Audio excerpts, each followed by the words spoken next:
সনাতনী প্রতিবাদী সাধু চিন্ময় কৃষ্ণ দাসের গ্রেপ্তারির পর এমনিতেই উত্তাল বাংলাদেশের পরিস্থিতি। আর এই পরিস্থিতির আঁচ এসে পড়েছে ভারতীয়। এই পরিস্থিতিতে রাজ্যের জেলাগুলি থেকে জঙ্গি সন্দেহে গ্রেপ্তার হয়েছে একের পর এক বাংলাদেশি নাগরিক। সূত্রের খবর, গোপনে নাশকতা ছক কষতে বাংলার বিভিন্ন জেলায় গোপন আস্তানা গেড়েছে বাংলাদেশি জঙ্গিরা। আর তাতে করে রোজই কেউ না কেউ গ্রেপ্তার হচ্ছে। এর মধ্যেই মুর্শিদাবাদ থেকে ধৃত বাংলাদেশি নাগরিকদের বিষয়টি নিয়ে কপালে চিন্তার ভাঁজ চওড়া হয়েছে প্রশাসনের। অন্যদিকে টাকার বিনিময়ে সীমান্ত দিয়ে এদেশে লোক ঢোকাচ্ছে খোদ এদেশের দালালরাই। মোটা টাকার বিনিময়ে তৈরি করে দেওয়া হচ্ছে ফেক আধার কার্ড, প্যান কার্ড, পাসপোর্ট। তার মধ্যেই এবার সীমান্তে গরু পাচারের আড়ালে একাধিক বাংলাদেশি অনুপ্রবেশকারীদের আটক করল বিএসএফ। এখানেই ওঠে প্রশ্ন, কেন চোরাপথে এদেশে তারা এসেছিল? গরু পাচারের আড়ালে জিহাদি ঢোকাচ্ছে বাংলাদেশ। তবে এর পিছনে অন্য কোনো ষড়যন্ত্র রয়েছে কিনা তা জানতে জিজ্ঞাসাবাদ করছে পুলিশ। ঘটনাটি ঘটেছে মালদহের হবিবপুর থানার ভারত বাংলাদেশ সীমান্তের ইটাঘাটি এলাকায়। গরু পাচারের আড়ালে ভারতে অনুপ্রবেশ করায় গ্রেপ্তার 4। মালদহের ভারত বাংলাদেশ সীমান্ত দিয়ে অবৈধ অনুপ্রবেশের সময় 4 বাংলাদেশি গরু পাচারকারীকে গ্রেপ্তার করল বিএসএফ।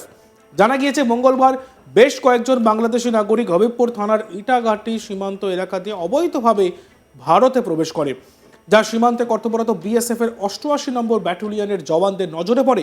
তারপরেই জওয়ানরা অবৈধ অনুপ্রবেশকারী বাংলাদেশি গরু পাচারকারীদের ধরতে তৎপর হয়ে ওঠে। ওই সময় কয়েকজন পালাতে সক্ষম হলেও 4 বাংলাদেশি গরু পাচারকারী বিএসএফ এর হাতে ধরা পড়ে যায়। এরপর ধৃত পাচারকারীদের বিএসএফ এর পক্ষ থেকে তুলে দেওয়া হয় হবিবপুর থানার পুলিশের হাতে। এরপর সাংবাদিকদের প্রশ্নের উত্তরে ধৃত বাংলাদেশিরা জানান যে তার বাড়ি রাজশাহীতে।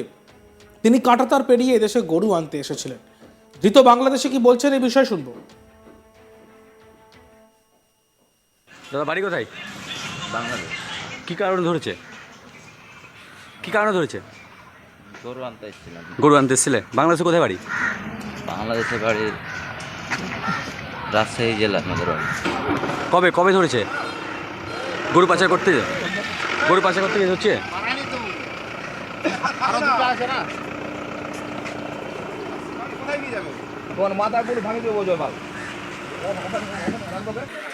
বাড়ি কোথায়? বাংলাদেশ। কোথায় বাংলাদেশ কোথায়? রাজশাহী জেলা। কি করতে এসেছিল এখানে? গরু আনতে এসেছিলাম। গরু আনতে। আরেক ধৃত বাংলাদেশি কি বলছে শুনে নি। বাড়ি কোথায়? বাড়ি কি করতে এসেছিলেন এপারে?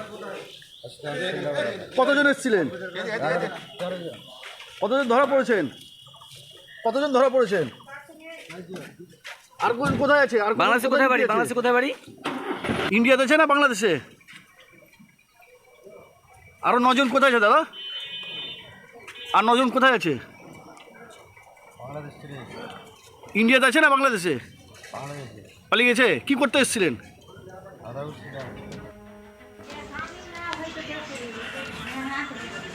দাদা বাড়ি কোথায়? বাংলাদেশ। কি কারণে ধরেছে? কি কারণে ধরেছে? গরু আনতে এসেছি। কি কারণে ধরেছে?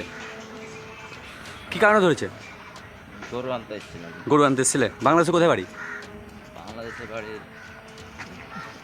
আনতে এসেছিলে? বাংলাদেশে কোথায় বাড়ি? বাংলাদেশের বাড়ির রাজশাহী জেলা আমাদের বাড়ি। কবে কবে ধরেছে?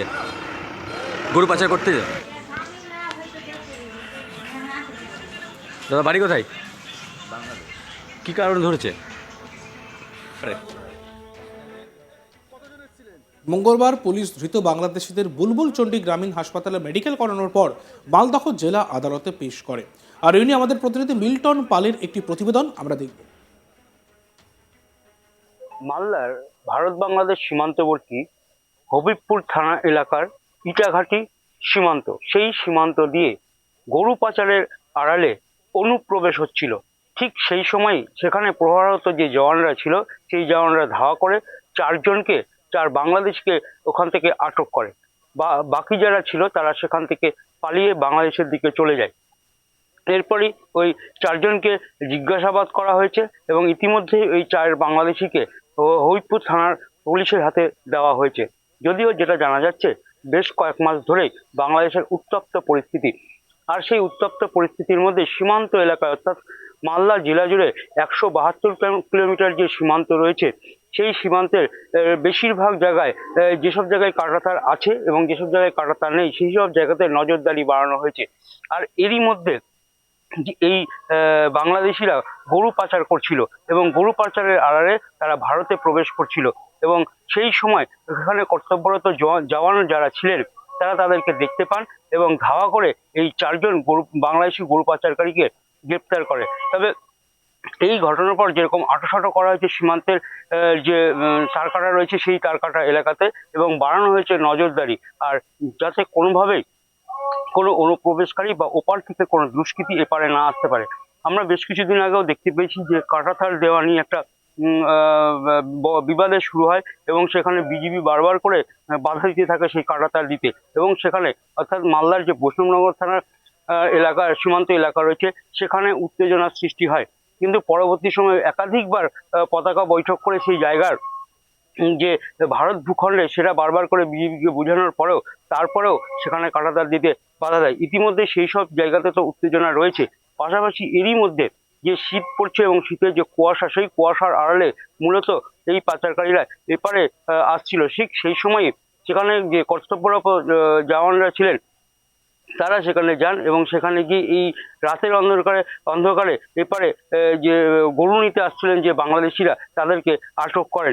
ইতিমধ্যে এক বাংলাদেশি তিনি জানাচ্ছেন যে তাদের বাড়ি বাংলাদেশের রাজশাহী এলাকাতে, তারা সেখান থেকে এপারে আসছিল গরু পাচার করতে আর গরু নিতে এসেছিল এবং এরপরে সেই গরু সেখানে প্রহাররত যে জওয়ানরা ছিল তাদেরকে ধাওয়া করলে পালিয়ে যায় গরুগুলি এবং ধরা হয় 4 বাংলাদেশিকে। মনে করা হচ্ছে যে রাতের অন্ধকারে এরা আবার আসতে পারে, সেই কারণে সেখানে নজরদারি বাড়ানো হয়েছে বিএসএফ এর পক্ষ থেকে। ইতিমধ্যেই ধৃত 4 বাংলাদেশিকে হবিবপুর থানার পুলিশের হাতে তুলে দেওয়া হয়েছে এবং তারা ঘটনার তদন্ত শুরু করেছে। পাশাপাশি সীমান্ত এলাকা জুড়ে যে বিএসএফ এর নজরদারি এবং প্রহরা ছিল তা দ্বিগুণ করা হয়েছে। যদিও বিএসএফ সূত্রে জানা গিয়েছে যে এই যে সমস্ত এলাকা দিয়ে এরা আসার চেষ্টা করে বা যেসব জায়গায় কাঁটাতারহীন এলাকা রয়েছে সেই সব এলাকাতে বিএসএফ কঠোর নজরদারি চালিয়ে যাচ্ছে। এবার সীমান্তে গরু পাচারের আড়ালে একাধিক বাংলাদেশি অনুপ্রবেশকারীদের আটক করল বিএসএফ। এখানেই প্রশ্ন ওঠে, কেন চোরাপথে তারা এদেশে এসেছিল? গরু পাচারের আড়ালে জিহাদি ঢোকাচ্ছে বাংলাদেশ? তবে এর পিছনে অন্য কোনো ষড়যন্ত্র রয়েছে কিনা তা জানতে জিজ্ঞাসাবাদ শুরু করেছে পুলিশ। ঘটনাটি ঘটেছে মালদহের হবিবপুর থানার ভারত বাংলাদেশ সীমান্তের ইটাঘাটি এলাকায়। গরু পাচারের আড়ালে ভারতে অনুপ্রবেশে গ্রেপ্তার 4। মালদহের ভারত বাংলাদেশ সীমান্ত দিয়ে অবৈধ অনুপ্রবেশের সময় 4 বাংলাদেশি গরু পাচারকারীকে পাকড়াও করে বিএসএফ।